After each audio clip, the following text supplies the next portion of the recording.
আমার স্ত্রী যখন নিজেই নিজেকে শেষ করে তখন আমি হাত পা বাঁধা অবস্থায় মাটিতে পড়েছিলাম। আমাকে বেঁধে আমার সামনে ওকে ধর্ষণ করা হয়েছে, তাই বারবার চিৎকার করে নিষেধ করা সত্ত্বেও সে আমার সামনে নিজেকে শেষ করে দেয়। যদিও আমি জোরে চিৎকার করতে পারি নাই, কারণ আমার মুখও বাঁধা। যেদিনের কথা বলছি সেদিন ছিল শুক্রবার।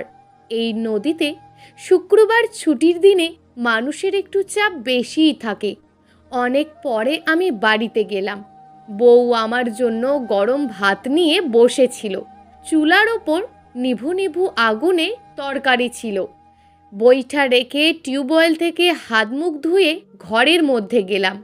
বউ গামছা এনে আমার হাতে দিয়ে নিজে ভাত বাড়তে চলে গেল। একসঙ্গে খাবার শেষ করে যখন ঘুমাতে গেলাম তখন রাত 11টা। সারাদিনের ক্লান্তি নিয়ে বিছানায় একটু শুয়ে একটু পরে ঘুমিয়ে গেলাম, কিন্তু মাঝরাতে বউয়ের ধাক্কায় ঘুম ভেঙে গেল। বউ বলল, কে যেন তোমাকে ডাকে। আমি কিছুক্ষণ চুপ করে রইলাম। তারপর সত্যি সত্যিই যখন শুনলাম আমাকেই ডাকছে, তখন আমি বিছানায় শুয়ে জিজ্ঞেস করলাম, কে আপনি? নাবিল মাঝি, দরজা খোলো, তোমার সঙ্গে একটু জরুরি কথা আছে। আমি বললাম, এত রাতে কিসের কথা? কাল সকালে আসবেন, তখন কথা হবে। কালকে সকালে খুব ভোরবেলা তোমার নৌকা নিয়ে ঘুরতে চাই। বিদেশি কিছু মানুষ আছে, তারা সূর্য ওঠার আগে নদীতে ঘুরতে চায়। আমরা তো তোমার কথা চিন্তা করেই এসেছি, তোমার অনেক সুনাম আছে। এমন কথা শুনে আমি দরজা খুলতে গেলাম। যেহেতু সেতুর এখানে আমি নৌকা করেই মানুষকে ঘুরাই, তাই আমার কাছে মানুষ আসতেই পারে। তাছাড়া বিদেশিদের তো আবার শখের শেষ নেই। কিন্তু দরজা খুলে দেওয়ার সঙ্গে সঙ্গে 4-5 জন মানুষ ঘরের মধ্যে প্রবেশ করলো। তাদের সবার মুখে কালো মুখোশ পরা। আমি কিছু বলার আগেই ওরা আমাকে ঘিরে ধরে। তারপর ওদের সঙ্গে আনা রশি দিয়ে আমার হাত পা বেঁধে ফেলে। মুখে শক্ত কাপড় দিয়ে বাঁধে, যার জন্য কোনো আওয়াজ করতে পারিনি। এরপর আমার চোখের সামনে ওরা আমার স্ত্রীকে। আমরা যেখানে থাকি এটা একটা বিলের মতন অনেকটা। আশেপাশে কোনো বসত বাড়ি নেই, তাই টুকটাক সামান্য শব্দ কেউ শুনতে পেল না। আমি পাথর হয়ে পড়ে রইলাম। সবাই যখন চলে গেল তখন আমার স্ত্রী আমার দিকে কিছুক্ষণ তাকিয়ে রইল। পরনের বস্ত্র ঠিক করে কোনো মতে বিছানা ছেড়ে উঠে আমার সামনে এসে বলল, গতকালই জানতে পেরেছি আমি মা হতে যাচ্ছি। ভেবেছিলাম কালকে সকালে তোমায় বলবো, কিন্তু ওরা সব কিছু শেষ করে দিয়ে চলে গেছে। আমাকে ক্ষমা করে দিও। এ কথা বলেই আমার স্ত্রী নিজের প্রাণ নিজেই শেষ করে দিল। আমি আমার চোখের ইশারায় আর গঙ্গানির শব্দে তাকে ফেরাতে চেয়েছি, কিন্তু পারিনি। চোখের সামনে স্ত্রীর দিকে তাকিয়ে সেই ভয়ঙ্কর রাতটা পার করতে কতটা কষ্ট হয়েছে বোঝাতে পারবো না। সকাল হলো। আমার সঙ্গে আর একটা ছেলে নৌকা চালায়, তার নাম ফিরোজ। ফিরোজ প্রতিদিন সকালে আমাকে সঙ্গে করে তারপর নদীতে যেত। বাড়ির উঠানে দাঁড়িয়ে কিছুক্ষণ ডাকাডাকি করে দরজা খোলা দেখে ভিতরে প্রবেশ করলো, আর সঙ্গে সঙ্গে আমার স্ত্রীর দেহ ও আমার অবস্থা দেখে চিৎকার করে উঠল। আমার ইশারা দেখে তাড়াতাড়ি আমার বাঁধন খুলে দিল। তারপর আমি শক্তিহীন শরীর নিয়ে দৌড়ে গিয়ে স্ত্রীর লাশটা জড়িয়ে ধরলাম। হাউমাউ করে কাঁদতে লাগলাম, কিন্তু সেই কান্নার কোনো ফল ছিল না। পুলিশ আসলো। রাতের সমস্ত ঘটনা আমি বললাম। অজ্ঞাত নামে মামলা হলো। আমার স্ত্রীর লাশ ময়নাতদন্তের জন্য নিয়ে গেল। দূরের প্রতিবেশীদের উপস্থিতিতে নিরুপায় আমি বসে রইলাম মাটিতে। স্ত্রীর লাশ ময়নাতদন্তের জন্য সেদিন আর হাতে পেলাম না। পুলিশ বলল লাশ নাকি আগামীকাল সকালে পাবো, তাই রাতটা অপেক্ষা করতে হবে। নিস্তব্ধ বাড়ির মধ্যে আমার সঙ্গে ফিরোজ ও জামাল ছাড়া আর কেউ ছিল না। চোখের পানি ততক্ষণে সব শেষ হয়ে গেছে। একটু পরপরই মনে হচ্ছে এখনই হয়তো কেউ একজন ভাতের জন্য ডাক দেবে।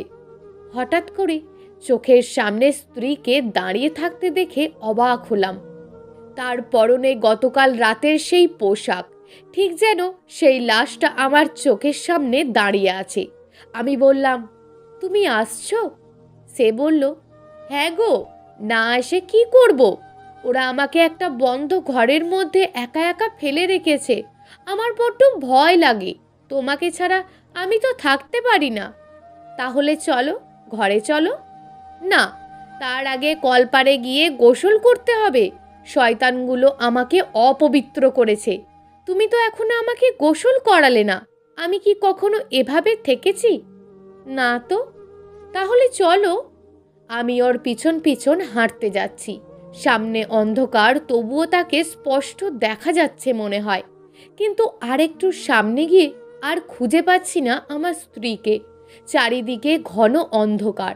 সামনে পিছনে চারিদিকে তাকিয়ে খুঁজে বেড়াচ্ছি, কিন্তু কোনো কিছুরই দেখা পেলাম না। হঠাৎ করে কিছু একটার সঙ্গে জোরে ধাক্কা লাগলো, আর আমি মাটিতে পড়ে গেলাম। তাকিয়ে দেখি আমি পড়ে আছি আমার থাকার স্থান থেকে অনেক দূরের বট গাছের কাছে। কিন্তু এত দূর কখন এলাম? আমি তো মাত্র কিছুটা পথ এসেই তাকে হারিয়ে ফেলেছি। তাহলে কি সেটা স্বপ্ন ছিল? আমি কি তাহলে স্বপ্ন দেখে তন্দ্রার মধ্যে হাঁটতে হাঁটতে এসছি? কারোর বিকট বিভৎস হাসির শব্দে চমকে গেলাম। ঘাড় ঘুরিয়ে দেখি চারজন দাঁড়িয়ে আছে অন্ধকারে। অন্ধকারে তাদের কারোর মুখ স্পষ্ট দেখা যাচ্ছে না। আমার সমস্ত শরীর কাঁপছে। হঠাৎ করে ওদের মধ্যে একজন বলল, এটাকে তাহলে এখনই মেরে ফেলি, না হলে আবার নতুন কিছু ঝামেলা হতে পারে। আর একজন বলল, স্ত্রী হারানোর বেদনায় খুব কষ্ট পাচ্ছে বেচারা, তার চেয়ে বরং তাকেও তার স্ত্রীর কাছে পাঠিয়ে দাও। তাহলে বেচারা নিজেও শান্তি পাবে, আর আমরাও নিশ্চিন্ত থাকব। প্রথমজন বলল, গতকাল রাতেই ওকে মেরে আসা উচিত ছিল, তাহলে এখন আবার কষ্ট করে আসার দরকার ছিল না। দ্বিতীয়জন বলল, তখন তো বুঝতে পারিনি যে এর স্ত্রী নিজেই নিজেকে শেষ করবে। ভেবেছিলাম গরিব, তাই চুপচাপ সহ্য করতে পারবে, কিন্তু জীবন দেবে তা তো ভাবিনি। প্রথমজন বলল, আমাদের তিনজনের চেয়ে তুই একাই বেশি অত্যাচার করেছিস। মেয়েটা তো নিজেকে শেষ করা ছাড়া উপায় ছিল না।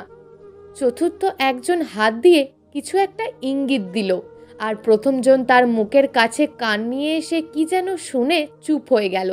আমি মনে মনে ভাবলাম, বাকি দুজন কোনো কিছু বলছে না, তারা কি আমার পরিচিত? সিদ্ধান্ত নিলাম, যেভাবেই হোক সকালবেলা স্ত্রীর লাশ দাফন করার আগে ওদেরও দাফনের জন্য উপযুক্ত করতে হবে।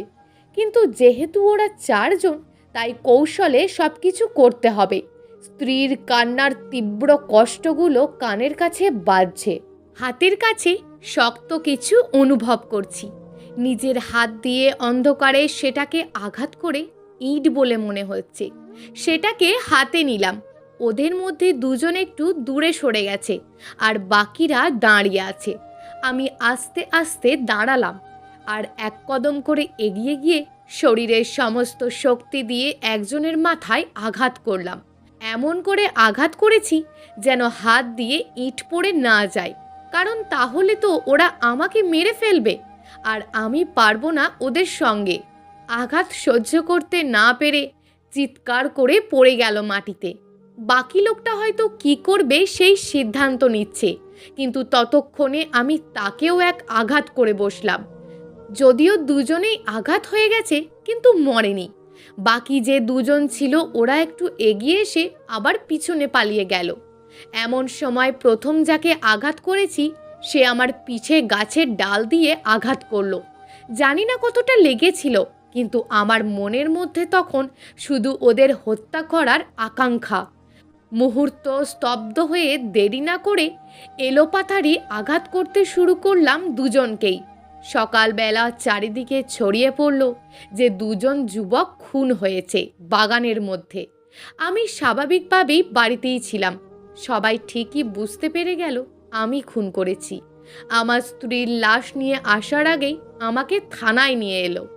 চোখের চশমা খুলে পানি মুছলেন দারোগা সাহেব, যার সামনে বসেই এতক্ষণ নিজের স্ত্রীর ধর্ষণ হয়ে নিজেকে শেষ করার কাহিনী বলছিলেন নাবিল মাঝি।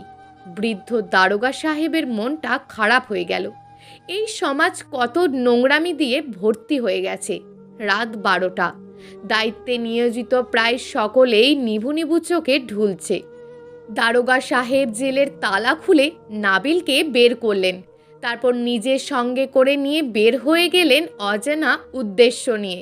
নাবিল যেই বাড়িতে থাকতো সেই বাড়ি থেকে কিছু দূরে দারোগা সাহেব নাবিলকে নিয়ে উপস্থিত হলো। সেখানে দুইজন ব্যক্তি দাঁড়িয়ে আছে। তারা হয়তো জানে না নাবিল দারোগা সাহেবের সঙ্গে, কিন্তু নাবিল জানে ওরাই সেই বাকি দুজন, কারণ দারোগা সাহেব আগেই তাকে বলেছে।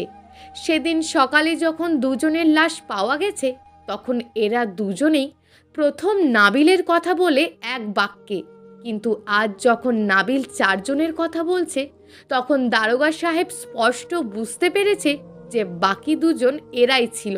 তাই তো তিনি নাবিলের অসমাপ্ত কাজ সমাপ্তি করার জন্য নিয়ে এসেছেন আর এদেরকে বলেছেন যে তোমরা থাকো, জরুরি কথা আছে। নাবিলের শাস্তির বিষয়ে বিভিন্ন কুপরামর্শ দিয়ে আসছিল এরাই।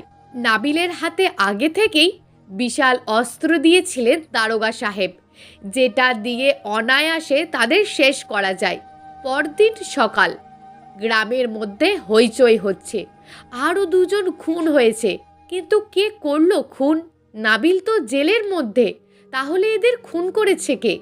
দারোগা সাহেব নিজেও সেই খুনের ঘটনাস্থলে গিয়ে জনগণের ভিড় থামানোর চেষ্টা করছেন। রক্তাক্ত জখম হয়ে খুন হওয়া লাশের দিকে তাকিয়ে সবাই আঁতকে ওঠে। কেউ কেউ ভালো হয়েছে বলে চলে যায়। এরা এতদিন অনেক অত্যাচার করেছে, সবার সঙ্গে অসম্মান করতে তারা একরোখা ছিল। লাশ দুটো ময়নাতদন্তের জন্য পাঠিয়ে দারোগা সাহেব হাজতে আসলেন। নাবিলকে গত রাতেই আবার হাজতের মধ্যেই রাখা হয়েছে। নাবিল এখন আর মন খারাপ করে নেই, চোখ বন্ধ করে নিজের স্ত্রীর সঙ্গে কথা বলে সে। জীবনের কিছু গোপনীয় কথা থাকে যেগুলো সব সময় সম্মুখে প্রকাশ করে না, কারণ জগতে অনেক কিছুই থাকে, সেই কিছু কথা কাঁদে আড়ালে। প্রিয় দর্শক, এই গল্পটা আপনাদের কেমন লাগলো তা অবশ্যই একটি কমেন্ট করবেন। আর যদি গল্পটা আপনাদের ভালো লেগে থাকে তাহলে ভিডিওটিতে একটি লাইক করে দেবেন এবং এই ধরনের ভিন্ন স্বাদের গল্প শোনার জন্য চ্যানেলটিকে অবশ্যই সাবস্ক্রাইব করে আমাদের সঙ্গে যুক্ত থাকুন।